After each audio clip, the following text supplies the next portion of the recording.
Hello and welcome to Daily Reflection with Aneel Aranha. Today is the 19th of March 2020 and we're going to reflect on Luke 2:41 to 51. Long one. Listen. Now every year Jesus' parents went to Jerusalem for the festival of the Passover. And when he was 12 years old, they went up as usual for the festival. When the festival was ended and they started to return, the boy Jesus remained behind in Jerusalem, but his parents did not know it. Assuming that he was in the group of travelers, they went on a day's journey. Then they started to look for him among their relatives and friends. When they did not find him, they returned to Jerusalem to search for him. After 3 days, they found him in the temple, sitting among the teachers, listening to them and asking them questions. And all who heard him were amazed at his understanding and his answers.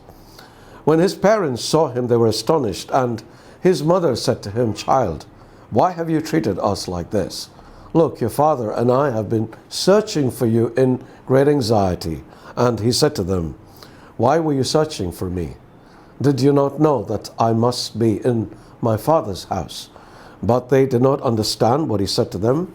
Then he went down with them and came to Nazareth and was obedient to them. His mother treasured all these things in her heart. The Gospel of the Lord. As you probably know, the flagship of this ministry are the schools of discipleship that we run. At present count, we have 140 schools in 14 countries around the world.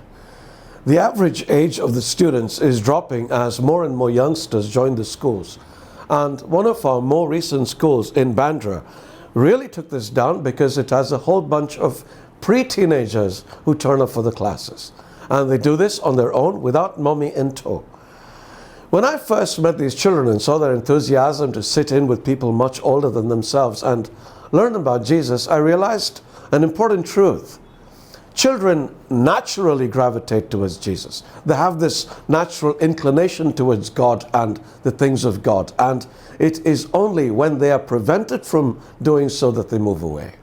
And who does the preventing? Strangely, it is the parents of these kids.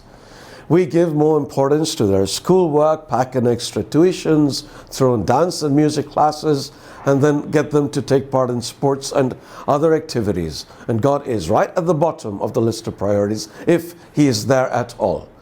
Then when the children grow older, we lament that our kids don't go to church and are so far away from God. Hey, whose fault is it? It's ours, isn't it? I was reminded of this in today's reading, where Jesus somehow gets left behind in Jerusalem, where his parents have taken him for the feast of the Passover.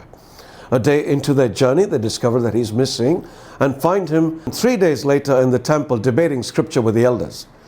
"Why were you searching for me?" he asks them. "Did you not know that I must be in my father's house?" And we might think a response like this merits a slap or a rebuke at the very least. But there is a very important lesson to be learned from his response, which speaks of a fundamental truth. Jesus was the Father's Son. Mary should have known that. Likewise, our children belong to the Father first and foremost. Like everything we have been given in life, we are merely caretakers, stewards, and one day God will demand an accounting. What are we going to say? You know, every now and then I have a parent come and tell me that their child is lost. I look at them with sadness because you know what? It is the parent who is really lost.